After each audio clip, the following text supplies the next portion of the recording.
세상에서 예수를 믿는 것보다 더 큰 축복이 없습니다. 왜냐하면 예수님이 우리의 절대 희망이 되시기 때문인 것입니다.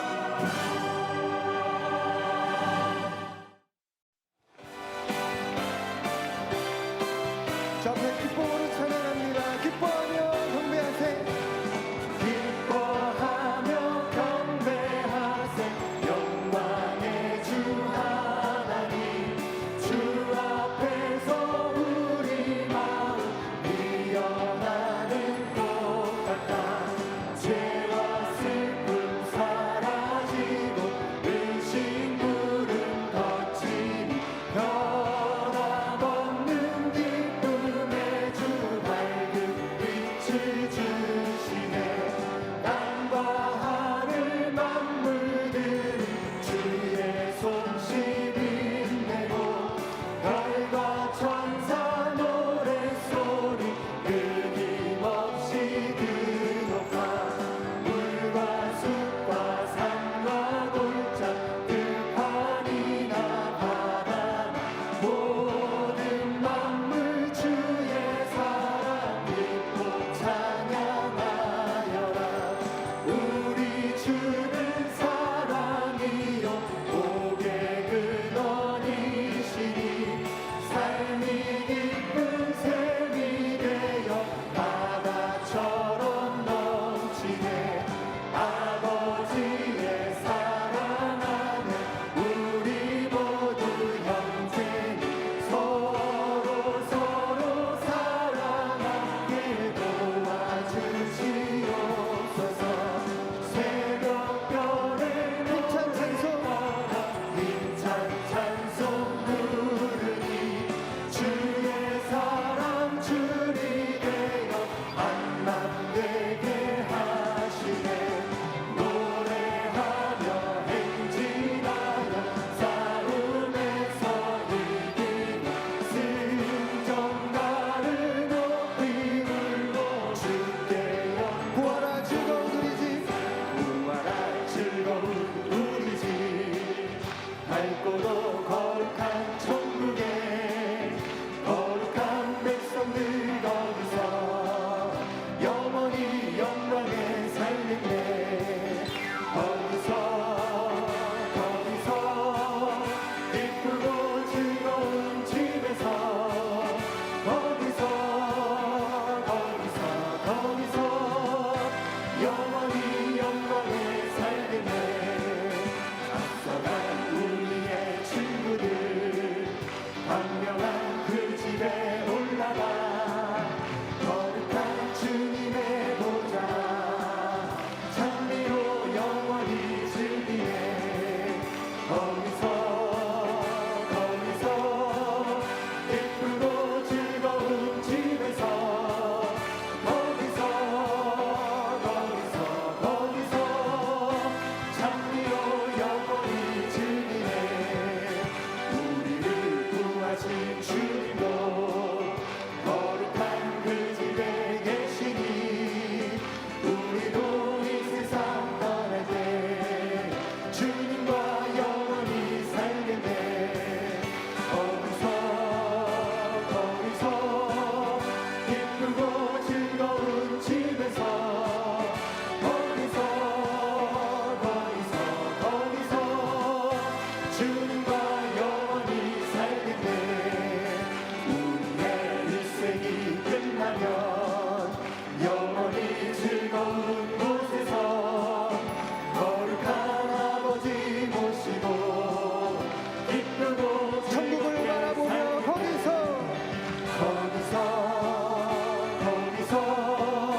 기쁘고 즐거운 집에서 거기서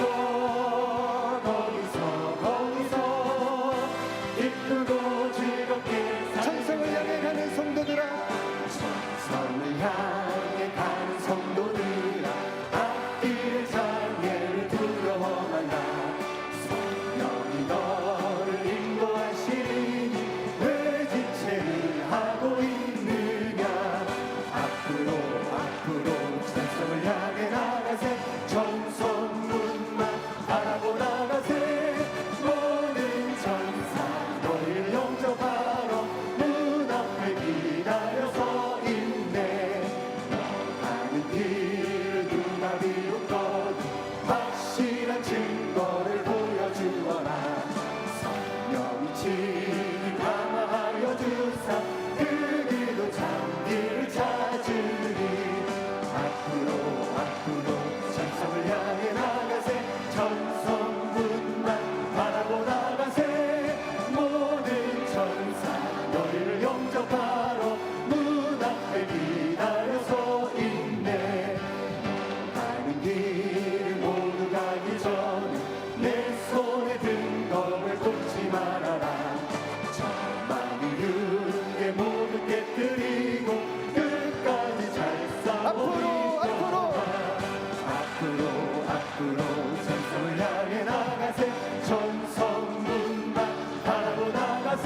받으실 말씀은 마태복음 22장 35절에서 40절까지 말씀입니다.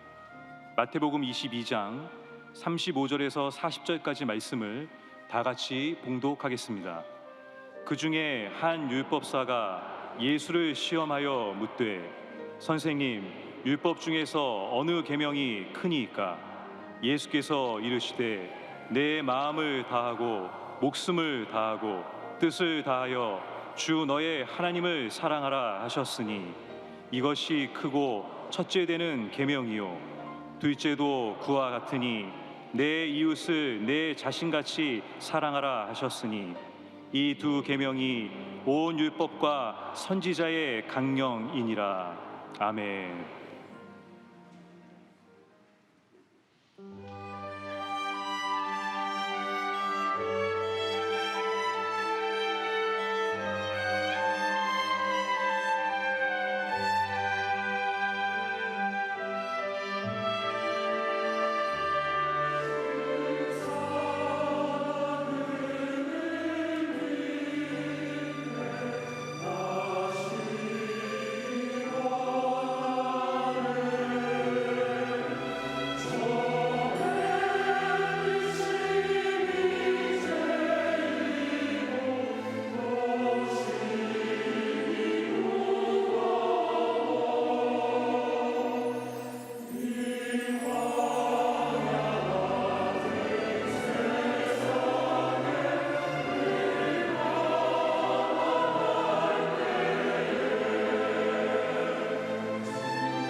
귀한 찬양을 감사드립니다. 인사 나누겠습니다. 오늘은 참으로 좋은 날입니다. 우리 모두에게 좋은 일이 일어납니다.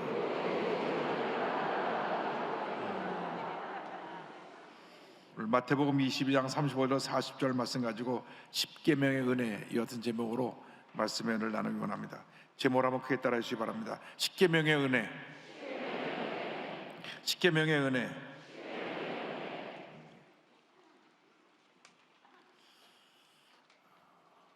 이스라엘 민족이 소수 민족으로서 이스라엘 인구 전체가 900만 명밖에 안 되는데 전 세계 가장 큰 영향을 끼치고 있는 나라, 민족이 되었습니다. 900만이라고 하면 우리 서울시 인구하고 같습니다. 그런데 이 900만이 전 세계 정치적으로, 경제적으로, 또 교육계에, 과학계에 있어서 큰 공을 끼치고 있는데 그 배경에는 그들이 하나님을 섬기는 신앙과 십계명이 있기 때문인 것입니다. 430년 동안 애굽에서 종살이하던 이스라엘 백성이 출애굽해서 가나안 땅으로 가는 중에 시내산에서 하나님께서 모세를 부르시고 십계명을 전해주셨습니다. 이때가 주전 1450년 전쯤 되는데 그때로부터 지금까지 약 3500년 동안 이 십계명은 이스라엘의 종교가 된 유대교의 근본적인 가르치며 영적인, 정의적인 지침이 되었고 삶의 원리가 되었습니다. 이 십계명의 정신이 이스라엘 민족을 위대한 민족으로 만들어 놓은 것입니다. 2000년 예수님 당시에는 이 십계명을 세분화해서 많은 조항을 추가해갖고 무려 613계명을 지켰습니다. 613이라고 하는 숫자는 십계명의 글자 수를 다 세어보니까 613 숫자가 나오니까 그것을 계명을 613개를 만들어서 365계명은 하지 말라, 248계명은 하라 해서 613계명을 만든 것입니다. 예수님 당시 랍비들이 모이면 이 613계명 중에 어떤 계명이 가장 크냐 자주 논쟁을 벌였습니다. 어느 날 율법학자가 한 사람 예수님께 나와서 예수님을 시험하여 물었습니다. 선생님, 율법 중에서 어느 계명이 크니까? 이 많은 계명 가운데 어떤 계명이 가장 큰 계명입니까? 예수님께 물어보았습니다. 우리는 무엇보다도 먼저 이 계명의 근본 정신이 어디 있는가를 살펴보아야 하는 것입니다. 모든 계명의 근본 정신은 사랑입니다. 마태복음 22장 37절에 예수께서 이르시되 내 마음을 다하고 목숨을 다하고 뜻을 다하여 주 너희 하나님을 사랑하라 하셨으니 말씀하셨습니다. 하나님께서 죄 지은 사람을 벌주고 심판하기 위해서 계명을 만드신 것이 아니라 하나님을 사랑하는 법을 가르쳐 주기 위해서 계명을 만들어 놓으신 것입니다. 사람들이 만든 법은 사람들을 벌주고 심판하기 위해서 죄진 붙잡아 감옥에 넣기 위해서 만든 법이지만은 하나님은 우리를 하나님을 바르게 사랑하고 하나님 뜻대로 살게 하기 위해서 이 계명을 만들어 주신 것입니다. 그런데 성경에 말하고 있는 사랑은 일반적인 우리 인간적인 사랑을 말하고 있는 것이 아닙니다. 하나님의 사랑은 차별이 없고 조건과 제약이 없는 무제한의 사랑, 베푸시는 사랑, 긍휼과 자비의 사랑, 곧 아가페 사랑을 의미합니다. 이상의 모든 문제가 사랑 결핍부터 생겨나고 있는 것입니다. 부부 간의 문제, 부모 자식 간의 문제, 형제 간의 문제, 이웃 간의 문제, 나라 간의 문제, 그 우크라이나와 러시아의 전쟁의 문제, 이 모든 문제의 그 원인은 사랑 결핍에서 온 것입니다. 모든 다툼과 갈등이 사랑 결핍에서 생겨나게 되는 것입니다. 갈등과 다툼으로 깨어지고 상처 입은 이 사회를 우리가 예수 그리스도의 사랑을 두고 나가서 치료하고 용서 화해로 다시 회복시키는 우리 모두가 되어야 할 것입니다. 예수님께서 이 깨어진 사랑을 회복시키기 위해서 십자가에 달리신 것입니다. 하나님과 인간 사이에 죄의 담이 세워져서 원수가 되었던 것을 예수님이 십자가에 달려 죽으심으로 그 담을 허무신 것입니다. 에베소 2장 14절 16절은 이같이 말씀합니다. 그는 우리의 화평이신지라 둘로 하나를 만드사 원수된 것 곧 중간에 막힌 담을 자기 육체로 허시고 또 십자가로 이 둘을 한 몸으로 하나님과 화목하게 하려 하심이라. 원수된 것을 십자가로 소멸하시고, 예수님이 십자가에서 한 손을 뻗어 하나님의 손을 붙잡으시고 한 손을 뻗어 죄는 우리 인간을 붙잡으셔서 하나님과 인간 사이에 죄의 담을 허무시고 원수된 것을 다시 회복시켜서 하나님과 하나님의 자녀의 사랑의 관계로 바꿔 놓으신 것입니다. 이것이 위대한 십자가의 사랑인 것입니다. 예수님의 십자가는 하나님의 사랑과 이웃 사랑의 완성체인 것입니다. 그러므로 우리가 이 세상 살아가는 동안 늘 주님의 십자가 사랑에 감사하며 하나님께 영광 돌리는 삶을 살아가는 우리 모두가 되어야 할 것입니다. 이 사랑의 대상이 바로 우리 하나님이십니다. 사랑 결핍으로 온 모든 문제를 해결하는 그 방법이 하나님을 사랑하는 데 있습니다. 우리가 하나님을 사랑할 때 하나님의 사랑이 우리 삶 가운데 임하여서 우리 삶의 모든 문제를 해결해 주는 것입니다. 우리 스스로의 힘으로 우리들의 문제를 해결할 수가 없습니다. 하나님의 사랑이 우리에게 임할 때 하나님의 사랑으로 말미암아 모든 문제를 해결해 나갈 수 있게 되는 것입니다. 지금도 유대교 회당에서 가정에서 예배를 드릴 때 하루에 2번씩 쉐마 이스라엘을 고백합니다. 이 쉐마 이스라엘이라고 하는 고백은 신명기 6장 5절의 고백인데, 이스라엘 어린이들이 태어나서 제일 먼저 배우는 말이 신명기 6장 4절 5절입니다. 쉐마 이스라엘 아도나 엘로헤이노 아도나이 에핫. 노래로 만들어서 그들이 늘 부릅니다. 쉐마 이스라엘 아도나이 엘로헤이누 아도나이 에핫. 그렇게 부릅니다. 그죠? 아침에도 부르고 낮에도 부르고 모일 때 부르고 또 절기 때 불러 부르고. 신명기 6장 4절 5절의 말씀입니다. 이스라엘아 들으라, 우리 하나님 야훼는 오직 유일한 야훼이시니 너희는 마음을 다하고 뜻을 다하고 힘을 다하여 내 하나님 야훼를 사랑하라. 이것이 십계명의 근본 정신이고 이것이 이스라엘 민족의 신앙의 핵심이었습니다. 이 신앙을 가지고 저들이 그 많은 어려움을 이겨내고 오늘 위대한 이스라엘을 만들어낸 것입니다. 하나님 외에 우리에게 사랑의 대상이 없습니다.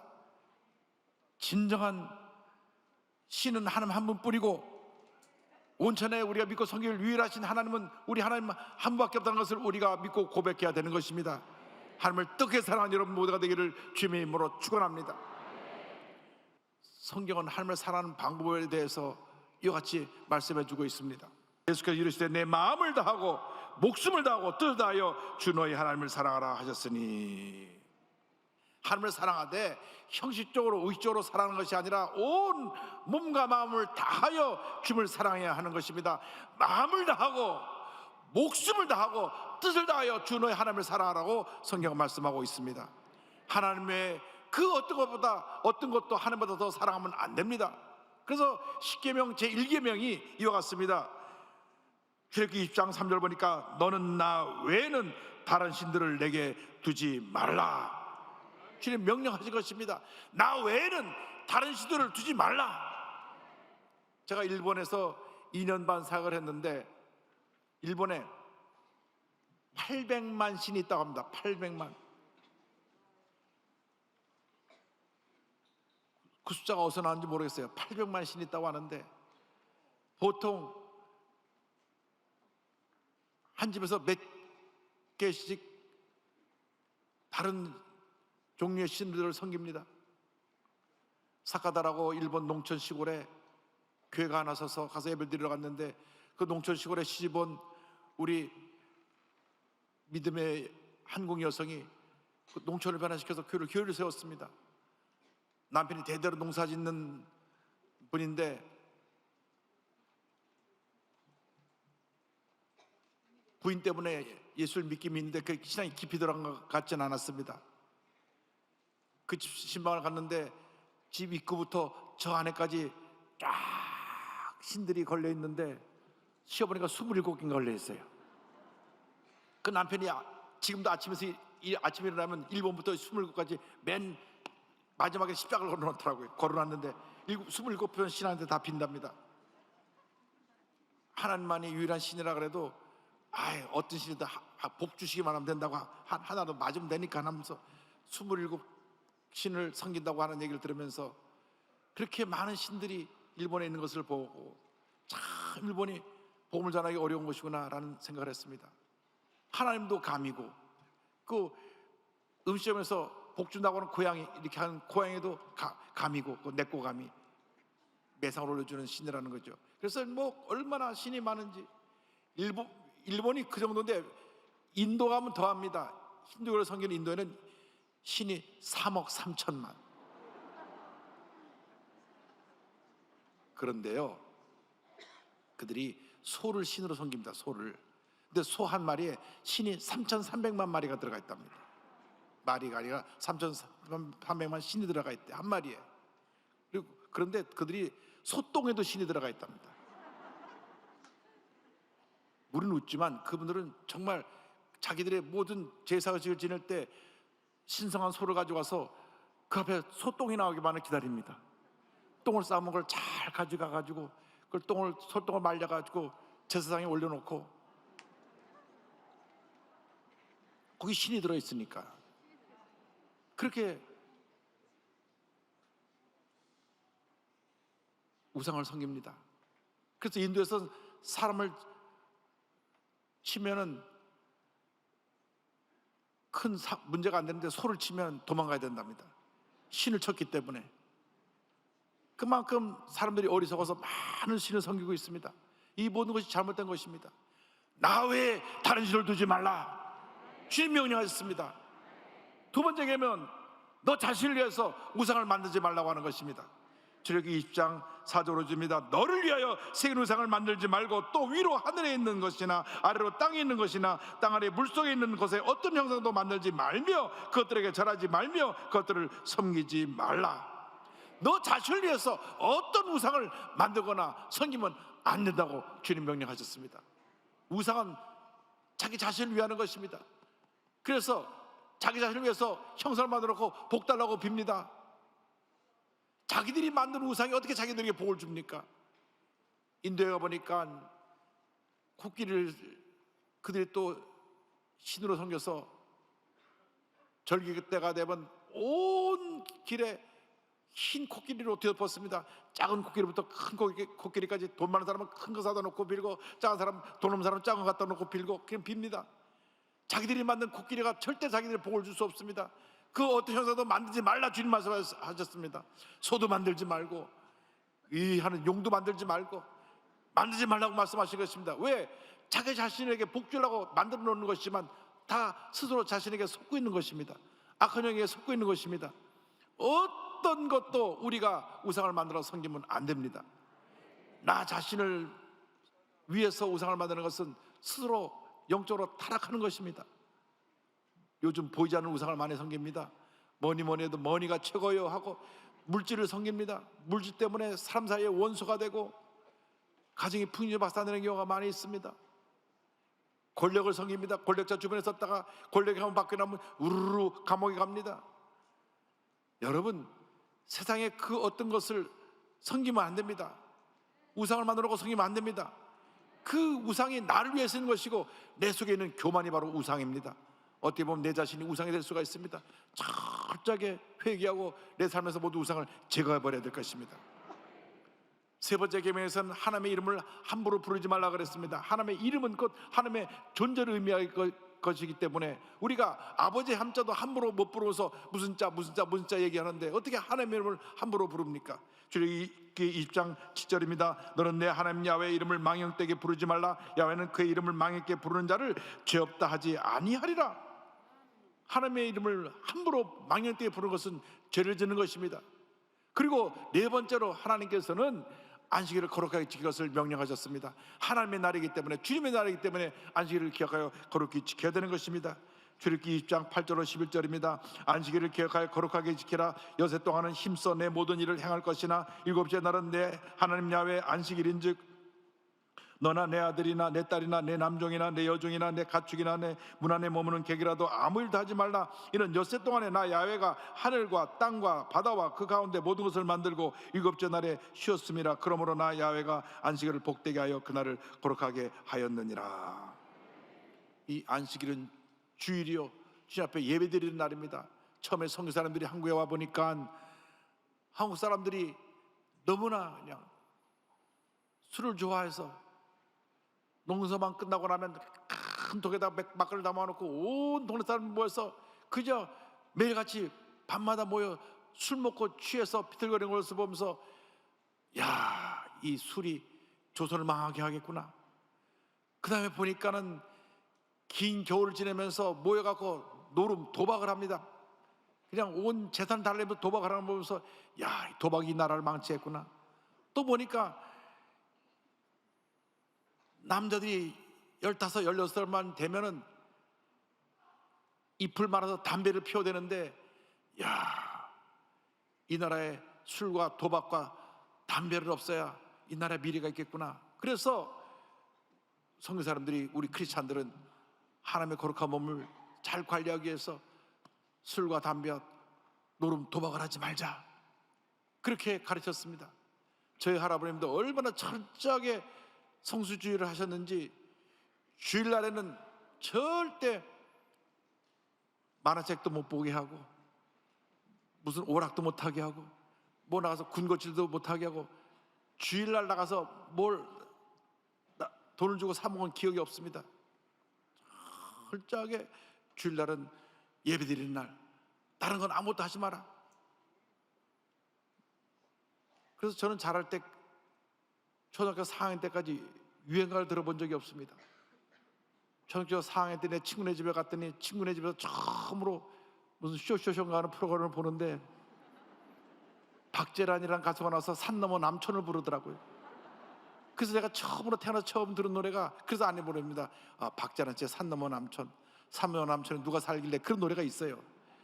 그래서 그렇게 보수적인 집에서 자랐는데 제가 자라나가서 보니까 한 할아버님이 우리에게 성경 말씀을 그대로 잘 가르쳐줘서 복된 삶을 살았다 생각을 하고 있습니다. 그렇습니다. 주일날 예배 잘 드리는 것이 복된 것입니다. 예배 잘 드리는 사람이 복을 받습니다. 예배 잘 드리는 사람이 자손 복을 받게 되는 것입니다. 계명을 지켜 행할 때 하나님께서 자손 1000대의 복을 주신다고 했습니다. 출애굽기 20장 6절입니다. 나를 사랑하고 내 계명을 지키는 자에게는 1000대까지 은혜를 베푸느니라. 할렐루야. 하나님을 뜨겁게 사랑하시기 바랍니다. 다윗의 고백을 기억하십시오. 시편 18편 1절입니다. 나의 힘이신 자여 내가 주를 사랑하나이다. 그는 이어서 이같이 고백합니다. 2절에 야훼는 나의 반석이시오 나의 요새시오 나를 건지시는 이시오 나의 하나님이시오 내가 그 안에 피할 나의 바위시오 나의 방패시오 나의 구원의 뿌리시오 나의 산성이시로다. 아멘.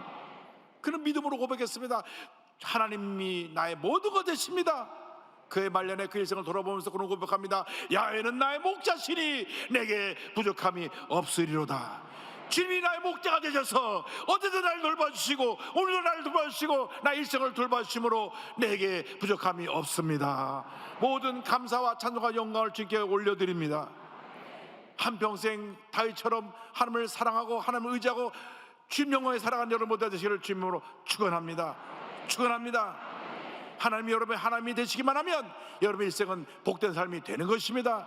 절망의 삶에서 희망의 삶이 되고 슬픔의 삶에서 기쁨의 삶이 되고 망가지고 깨어진 삶에서 복되고 하나님의 은혜가 충만한 삶으로 그 삶이 바뀌어지게 될 것입니다.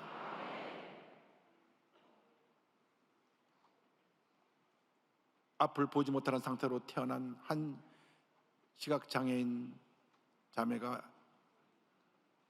예수 잘 믿는 가정에 들어와서 인생이 변화된 은혜로운 간증이 있습니다. 이제 오늘 헌금할 때 우리 유예은 양이 연주를 할 터인데 태어날 때부터 안곡 없이 태어나서 앞을 보지 못합니다. 그런데 한 번 들은 노래는 그냥 듣고 그대로 칠 수 있는 절대 음감을 가진 그런 재능을 하나님이 주셨습니다. 유예은 자매의 아버지 유장주 씨는 전동 휠체어를 타는 중증 장애인입니다. 사회복지사인 박정순 씨를 만나서 결혼해서 포천에서 작은 장애인 시설을 운영하고 있었는데 어느 날 시각장애에 있는 한 어린아이를, 갓난아기를 문 앞에 두고 와서 그 아이를 자녀로 입양을 했습니다. 그리고 유예은, 예수님의 은혜라는 이름으로 유예은이라는 이름을 지어주었고, 그 아이를 기르는데 그 어머니 박정수 씨는 아이를 낳아본 경험도 없고 태교도 해보지 않아서 아이를 어떻게 키워야 될지 막막했지만은 늘 기도하면서 낮에는 성경과 동화를 들려주고 저녁에는 찬양을, 잠이 들 때는 잔잔한 클래식을 들려주었습니다. 아픔 보지 못해도 늘 대하면서 예은이는 소중한 하나님의 딸이고 우리들의 귀한 선물이야, 늘 긍정적인 메시지를 전해주었습니다. 유예은 자매도 자라면서 못해요, 아니요가 아니라 내가 할래요, 나도 할 수 있어요 라고 하는 긍정적인 아이로 자라났습니다. 유예은 자매가 3살 때 어머니가 부른 노래를 듣고 집에 있는 중고 피아노를 음을 그대로 쳐서 가정을 깜짝 놀라게 했습니다. 집안 형편이 어려웠지만 몇 번 피아노 레슨을 받게 해주었고, 동네에선 천재 모차르트로 소문이 나면서 5살 때인 2007년도에 SBS 스타킹이라는 프로그램에 출연해서 그 이름이 알려지게 됐습니다. 선천적으로 안구 없이 태어나 악보는 물론 음표도 보지 못하지만 피아노를 연주할 때마다 수많은 사람에게 큰 감동을 주었습니다. 유예은 자매와 부모님의 감동적인 이야기가 2015년 9월 다큐멘터리로 만들어져서 기적의 피아노를이라는 영화로 만들어 소개도 되었습니다. 작곡 전공자의 꿈을 키웠지만은 시각장애를 안고 있어서 악보를 그리는 게 어려워 포기하고 이제 음대에 지원을 했는데 하나님께서 문을 열어주셔서 2021년 11월에 한세대학교에 입학을 하게 되었습니다. 할렐루야.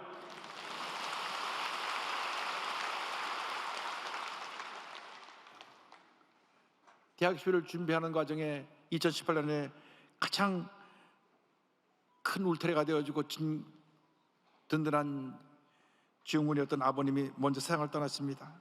그래서 참 어려운 형편의 대학 준비를 하기도 어려웠지만은 이렇게 하나님께서 길을 열어줘서 한세대학에 들어와서 이제 공부를 하게 되었으니까 하나님께서 그 앞길에 큰 은혜와 축복을 내려줄 것을 믿습니다. 이와 같이 고백을 합니다. 앞으로 힘든 이들에게 희망을 주는 연주자가 되고 싶어요. 더 열심히 음악 공부를 해서 사람들을 위로하고 행복을 주는 곡을 만들고 연주하겠습니다. 아무리 어려운 상황 앞에 놓였더라도 포기하지 말고 꿈을 향해 달려갔으면 좋겠습니다. 이와 같이 긍정적인 꿈을 꾸는 귀한 자매로 하나님께서 오늘까지 그 삶을 인도해 주셨습니다. 하나님을 믿고 의지하기만 하면 기적은 일어나는 것입니다. 하나님의 은혜가 넘쳐나게 되는 것입니다. 환경을 바라보지 말고 사람을 바라보지 말고 하나님을 바라보고 하나님을 믿고 의지하고 하나님을 끝까지 사랑하며 하나님의 영광에 헌신하는 여러분 모두가 되기를 바랍니다. 하나님께서 여러분 일생을 정말로 아름다운 축복의 일생으로 예배해 놓으셨습니다. 절대로 낙심하지 말고 포기하지 말고 상처 가운데 주저앉지 말고 주님 꼭 붙잡고 믿음으로 전진, 또 전진하는 여러분 되시기를 주님으로 축원합니다. 축원합니다. 축원합니다. 우리가 믿음으로 고백하겠습니다. 오 신실하신 주 내 아버지여, 늘 함께 계시니 두려움 없네. 그 사랑 변찮고 날 지키시며 어제나 오늘이 한결같네. 오 신실하신 주, 오 신실하신 주, 날마다 자비를 베푸시며 일용할 모든 것 내려주시니 오 신실하신 주,